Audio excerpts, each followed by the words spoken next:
A young girl left her house to visit a nearby store, just minutes away, but she never returned. As police launched their search, the investigation revealed a series of bizarre clues, each one deepening the mystery.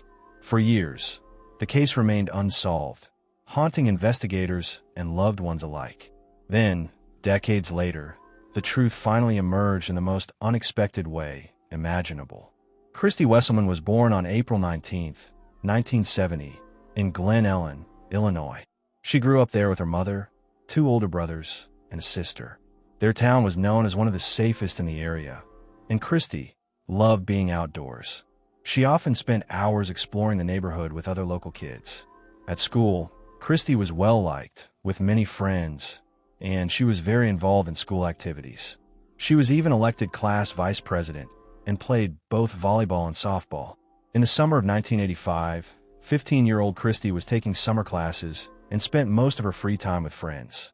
On July 21st, she returned home from school around 3:30 p.m. Shortly after arriving, she decided to walk to a nearby store to buy a soda and a chocolate bar for herself and her mother. Her mom expected her back soon.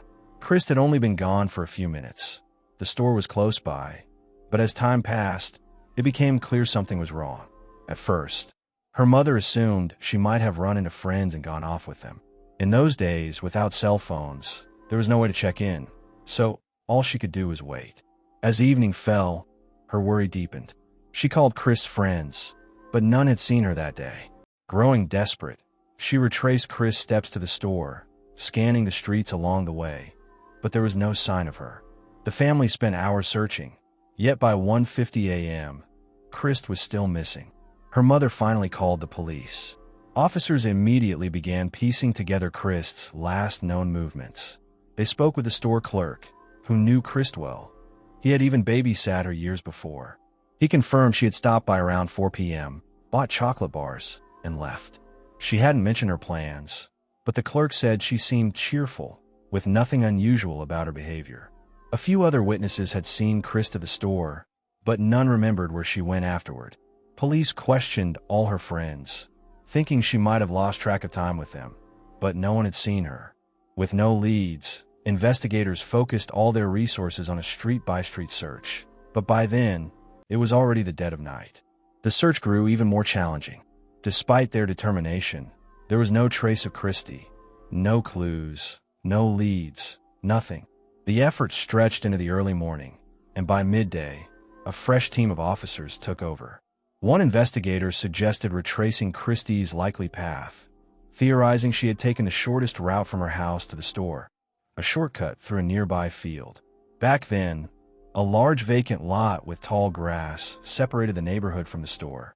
Walking around it would have been time-consuming, but local kids often cut through, following a narrow, well-worn path in the grass.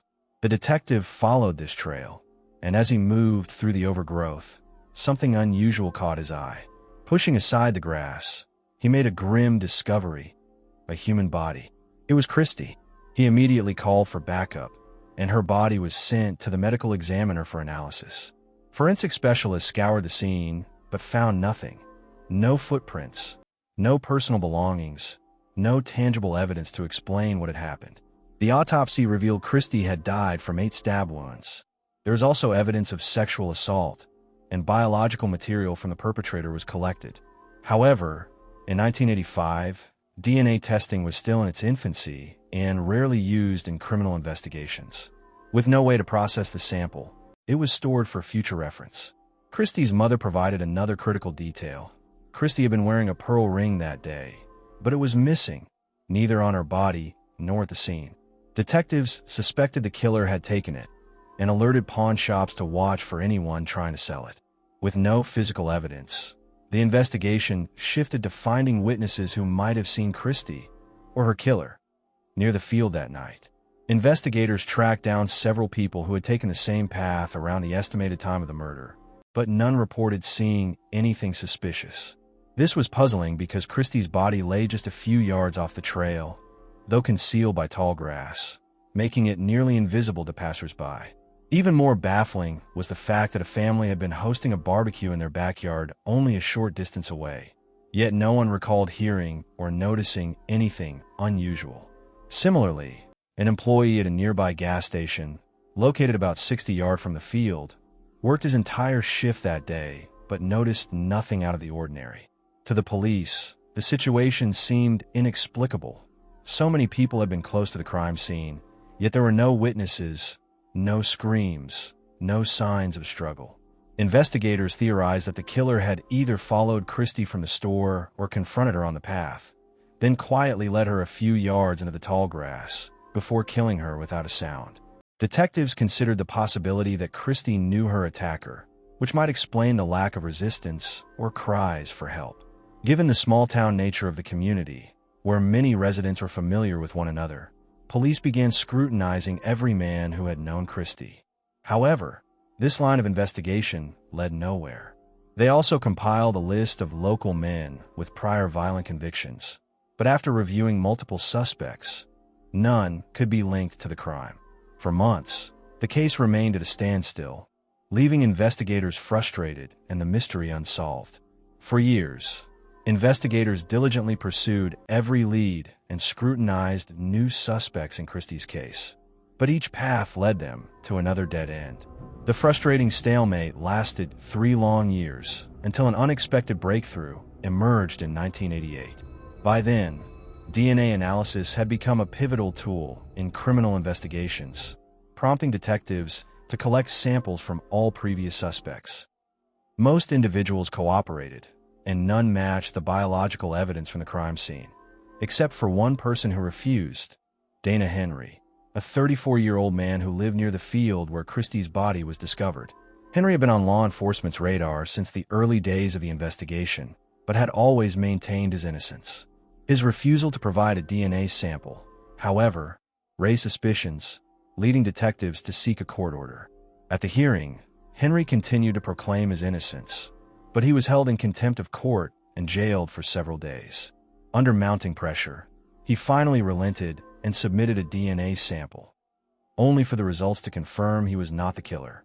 Upon his release, Henry revealed to reporters the ordeal he had endured. Confined in a cell, without clothing, forced to comply, and burdened with $50,000 in legal fees, a staggering sum at the time. To cover the costs, he mortgaged his home, which he ultimately lost, while many friends and family distanced themselves from him. Despite being cleared by DNA evidence, whispers of guilt lingered, tarnishing his reputation. Devastated and furious, Henry filed a lawsuit against the police department, but it went nowhere. Years later, he admitted that the ordeal had destroyed his life, even though he was never formally charged. For decades, Chris' case remained cold. Though the killer's DNA was uploaded to the FBI database in 2000, no matches were found. Over the years, detectives periodically revisited the case, chasing leads that never panned out. By 2015, the original investigators had long since retired, and the case had been handed over to a new team. Then, out of nowhere, a breakthrough came. The FBI database flagged a match. The DNA from Chris' crime scene perfectly matched a recently uploaded profile. The match pointed to Michael Jones, a 62-year-old man living in Champaign, about 150 miles from where Chris was killed. Jones's DNA had been added to the system after his arrest for domestic violence. Under an Illinois law passed in 2002, a law heavily advocated by the state's attorney from Chris' own county, anyone arrested for a felony had to submit a DNA sample. Ironically, Christ's unsolved murder had been a key factor in pushing for this very legislation. Investigators quickly turned their attention to Michael Jones, a name that had never surfaced in the case before. He wasn't a suspect, a witness, or even remotely connected to the investigation until now. Michael had a long criminal history. His first brush with the law came in the mid-1970s when he assaulted a woman, yet he somehow avoided serious consequences. Just a year later, he attacked another woman, a 27-year-old, leaving her in a hospital parking lot. When police issued a warrant, Michael turned himself in. During the trial, he claimed deep remorse, insisting he respected the law, hence his voluntary surrender.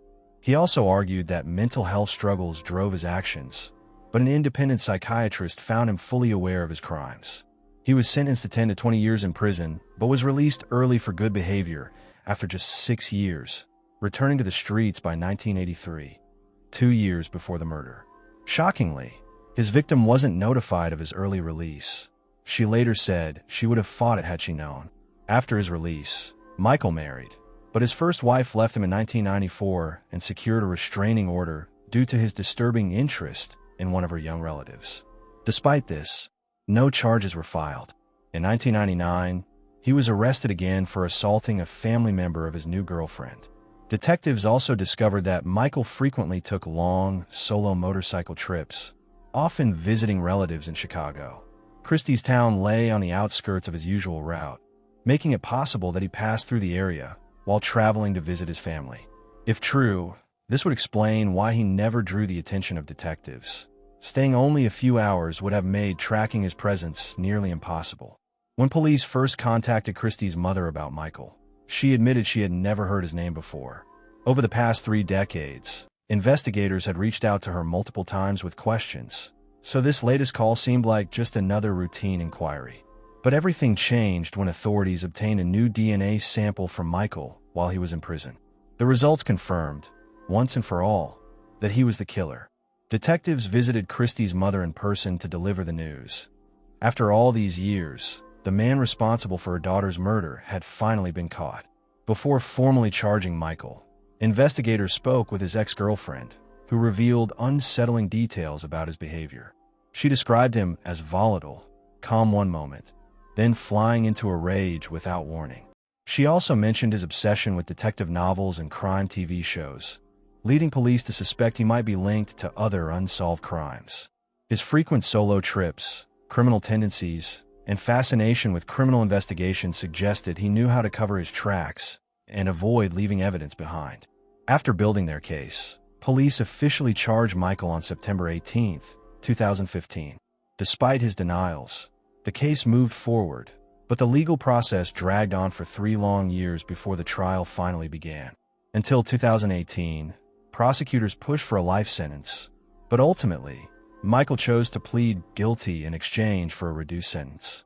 As part of the plea deal, he wasn't forced to disclose any details about the crime. However, the overwhelming DNA evidence left no doubt about his guilt.